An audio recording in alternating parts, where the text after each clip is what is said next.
Vamos dar início a mais uma atividade das quartas-feiras pela manhã, desejando que todos estejam muito bem, e quem não estiver ainda, que fique, porque aqui nós ficamos bem. O jumento. Um jumento volta para sua casa todo contente e fala para sua mãe: fui a uma cidade e quando lá cheguei, fui aplaudido.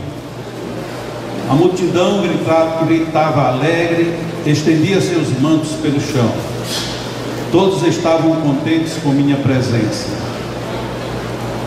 Sua mãe questionou se ele estava só e o burrinho disse: não, estava levando um homem com o nome de Jesus. Então sua mãe falou: filho, volte a essa cidade, mas agora sozinho. Então o burrinho respondeu: quando eu tiver uma oportunidade, voltarei lá. Quando retornou a essa cidade sozinho, todos que passavam por ele fizeram o inverso. Maltratavam, xingavam e até mesmo batiam nele. Voltando para sua casa, disse para sua mãe: estou triste, pois nada aconteceu comigo, nem palmas, nem mantos, nem honra. Só apanhei e fui xingado e maltratado. Eles não me reconheceram, mamãe. Indignado, o burrinho disse à sua mãe: por que isso aconteceu comigo? Sua mãe lhe respondeu: meu filho querido, você sem Jesus é só um jumento.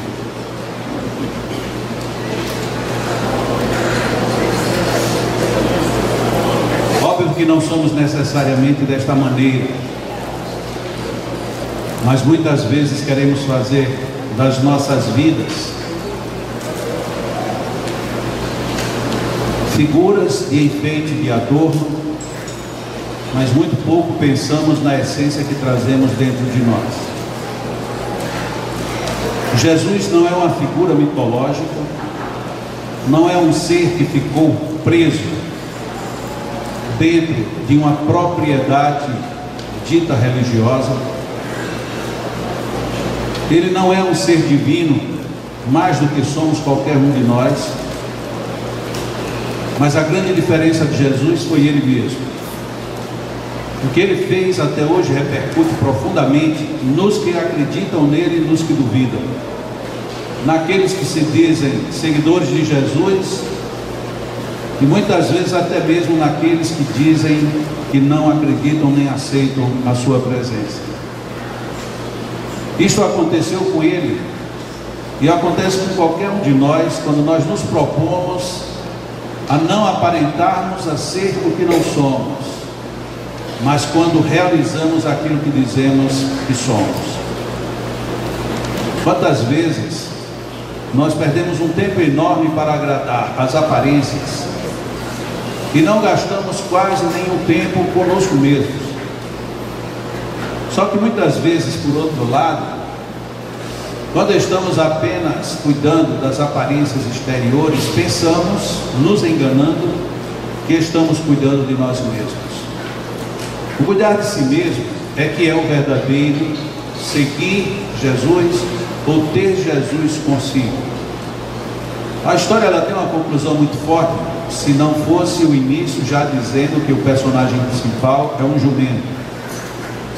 Mas é óbvio que daí a gente pode tirar alguma sugestão metafórica para dizer que não sem o Jesus do Evangelho, não sem o Jesus personagem histórico, não sem o Jesus que algumas igrejas querem ter o domínio sobre ele, mas o Jesus exemplo, dignidade, a revolução do bem pelo bem para o bem.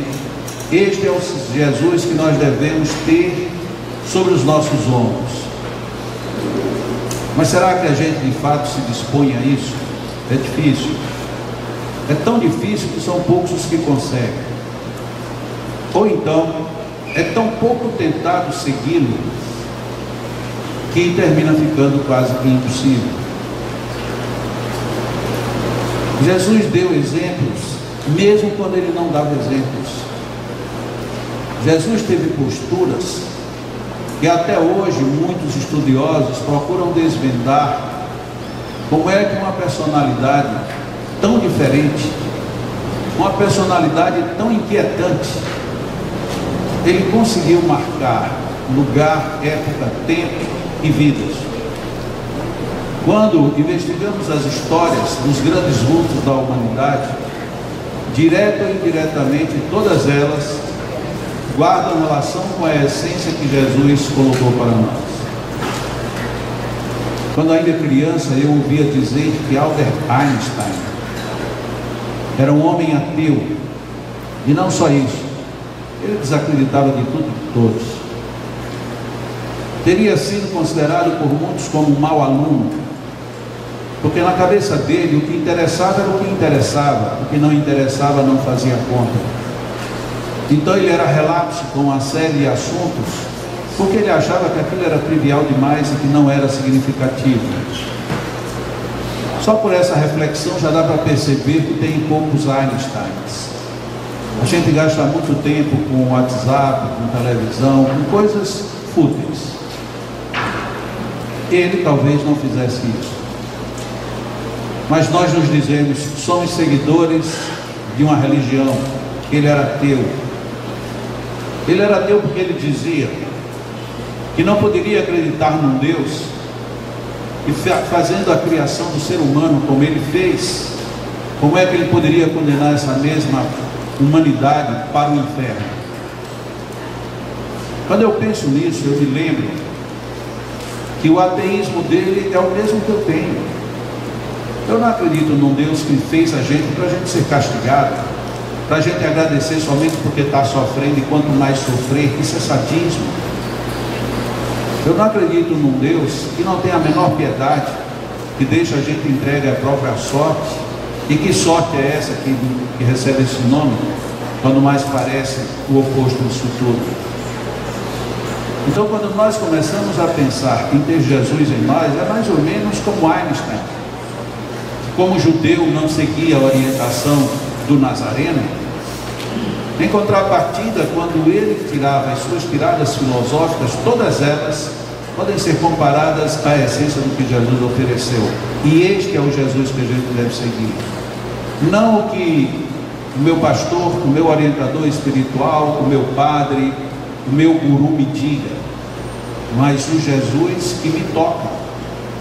Que me toca não ele vir bater na minha pele ou em mim, mas o Jesus que me toca porque me sensibiliza as fibras da alma. Como, quando, onde e quantas vezes nós aceitamos esse Jesus? Aceitá-lo 24 horas por dia, todos os dias, é muito difícil e muito raro. Mas aceitá-lo pelo menos em alguns momentos, a gente já deveria ter uma capacidade de pelo menos nos programarmos a cada dia, 24 horas, ou tirar 10 minutos para conviver com Jesus. Não trancado dentro de um quarto fazendo uma oração, mas no meio da confusão. Eu agora vou ser Jesus durante 10 minutos. Alguém me pisa no pé, desvie o pé, ou então, já que você não foi atento, coloque o outro para ser pisado também. Ah, isso é idiotice. Pois é, Jesus disse que se alguém te bater na face, oferece a outra. Nós ficamos muito literais. Se alguém te bater na face, é porque você deixou que batesse. E já que você deixou de bater numa, deixa bater na outra. Pelo menos assim se aprende. Não era a passividade pela passividade. Mas se alguém quer te bater na face, defenda-se. É uma outra forma de ler a mesma situação. Mas não agrida, defenda-se. A questão é que muitas vezes nós fazemos da nossa defesa uma nova agressão. E aí isso não para nunca. Seguir a Jesus é a gente tirar, nem que seja isso, 10 minutos por dia. Agora eu vou ser Jesus. Estou no supermercado com meu filho pequeno, minha filha pequena, crianças pequenas, e elas estão fazendo balbúrdia. E eu tenho que ter tranquilidade com isso. Estou no meio de homens e pessoas sérias, fazendo asneiras. Eu tenho que estar com Jesus pelo menos durante 10 minutos. E a gente percebe depois que os primeiros 10 minutos, pela primeira vez, vão ser muito difíceis, porque vai mexer com o nosso mundo íntimo, vai mexer com as nossas estruturas. Ontem conversava com uma amiga e ela disse: quer me tirar do sério? É eu entrar numa fila de supermercado, escolho a fila do caixa que eu vou entrar, e nessa fila tem um carrinho com poucas compras. Depois que eu me posiciono atrás do carrinho, chega a pessoa com os braços cheios e enche o carrinho. Me tira do sério. Porque não é direito isso, não. E ela começou a se exaltar. Nós estávamos conversando numa reunião de estudos espíritas. E ela, quando falou isso, ela começou falando, e daqui a pouco ela estava nervosa. Parecia que ela tinha entrado na fila do caixa e alguém já estava colocando coisa no carrinho na frente dela. Como é difícil ter Jesus dentro de nós, perto de nós, sobre nós. A gente encontra essa desculpa dentro da gente. Ah, eu aceito tudo, menos... Pois é, você vai ser testado com Jesus. Exatamente isso que você está dizendo que é menos. Ah, então nem venha. Pois é, Jesus, fique longe, porque senão você apanha também. E depois queremos ser cristãos, ou queremos ser seguidores de Jesus, para ser mais implícito. Quero ser seguidor de Jesus. Como? Se na primeira dificuldade você escapa. Porque me pedir paciência na hora que eu estou sozinho fazendo o que eu gosto, eu não preciso ter paciência. Eu preciso ter o desfrutar do que eu estou fazendo. Eu quero ver você ter paciência na hora que acontece alguma coisa que lhe desagrada, que lhe incomoda, que lhe irrita. Aí é a hora de você testar a sua paciência. Tanto que é recomendado por alguns filósofos: nunca peça aquilo que você pensa que vai chegar pronto e que você vai ter que desenvolver. Paciência é uma dessas coisas. Você só vai ter paciência quando todos os motivos para lhe impacientarem forem vencidos. Então tem a gente que reza: Deus, dai-me paciência. E a resposta é: Deus manda tribulações. Dá-me paciência, tome tribulações. Senhor, eu estou pedindo paciência. Como é que eu vou lhe dar paciência se você não sabe enfrentar as tribulações? A paciência você adquire enfrentando, como quase todos os dons, quase todas as virtudes, como quase todos os bons sentimentos. O desenvolvimento disso está vinculado à maneira como nós encaramos, ou, dentro da história que nós acabamos de contar, seremos saudados, homenageados, aplaudidos, se estivermos levando Jesus. Sem Ele, seremos apenas um jumentinho. E um jumento só merece a atenção que um jumento merece. A história, como eu disse, eu acho que ela tem uma conclusão forte, principalmente porque a gente tem a tendência a esquecer o início. Mas ela é forte não pela história em si, mas pelo que leva a gente a refletir. Como é que eu me irrito com coisas tão pequenas, quando eu poderia, nessas coisas pequenas, começar a exercitar a minha tolerância? Tolerância, que palavra intolerante. A gente quer que todo mundo seja tolerante com os meus defeitos. As pessoas têm que respeitar o meu jeito. Não é possível que essas pessoas impliquem só porque eu fiz isso. Muda o papel. Você agora é as pessoas. Aí você vai ver como estava tudo errado. Por isso que Jesus disse: faça ao outro aquilo que você gostaria que ele fizesse. Porque é exatamente aí que a gente vence essas dificuldades. A gente leva Jesus conosco e a gente muda o entorno, portanto interno, e o externo por completo. Porque quando se está tranquilo, quando se está sob total domínio, contendo total domínio sobre tudo o que lhe acontece, aí a gente está com Ele. Aí a gente pode até ser preso e crucificado, e ainda olhar para aqueles que estão nos condenando indevidamente e dizer: Pai, essas pessoas não têm a mínima ideia do que estão fazendo.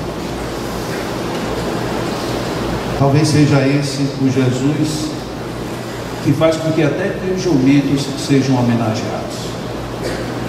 Quizá seja esse o Jesus que nós precisamos, nem que seja 10 minutos por dia, ter como modelo e guia e tentar vivê-lo com a maior integridade e dignidade possível. Deus, Senhor, Mais uma vez queremos agradecer por todas as bênçãos da vida e pela própria vida. Queremos te louvar, Senhor, porque dotaste as criaturas como nós com a inteligência, com a sensibilidade. Nos deste, Senhor, um corpo que mesmo quando aparentemente está com defeitos, ele sinaliza onde carece de correções. Muito obrigado, Senhor, porque através da vida temos desenvolvido poderes de aprender, de ensinar. Sabedoria suficiente para colher e replantar. Queremos te agradecer, Senhor, porque tudo que a nós vem, de nós podemos devolver acrescidos de gratidão. Deus, Pai de infinito amor e sabedoria, acolhe-nos na tua paz e na tua harmonia, favorecendo-nos com a presença de amigos espirituais, de anjos guardiões, de entidades iluminadas, a nortear nossos caminhos, a nos favorecer com os passos certos e a boa chegada. Jesus, Mestre Divino, a sabedoria viva que esteve em meio a nós para nos convidar às boas reflexões. Senhor, que o teu Evangelho não se limite a livros, que ele seja expresso a cada gesto que agimos ou pensamos.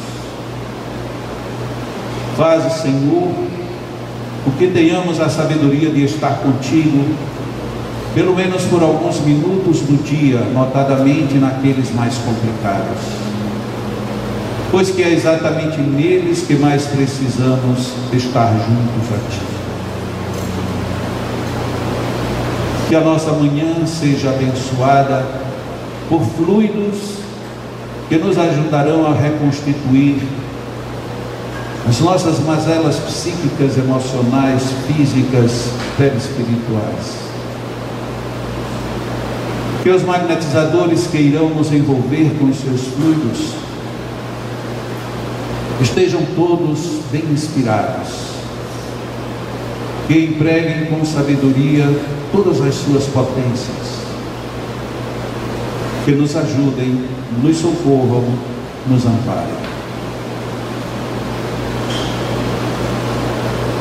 Neste momento, os nossos magnetizadores passam a também doar os seus fluidos,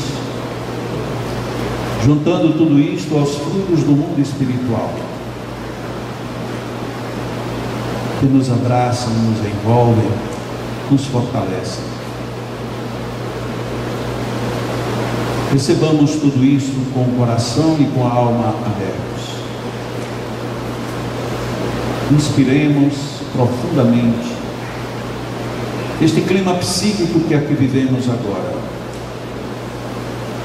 Introjetemos as melhores energias, favorecendo a que os nossos corpos e as nossas almas se refrigerem nesse tônus suave e harmonioso, ávido por penetrar nossas estruturas. Que a cada inspiração absorvamos renovadas energias. A cada expiração expressemos o nosso agradecimento à vida, a Deus e aos amigos espirituais.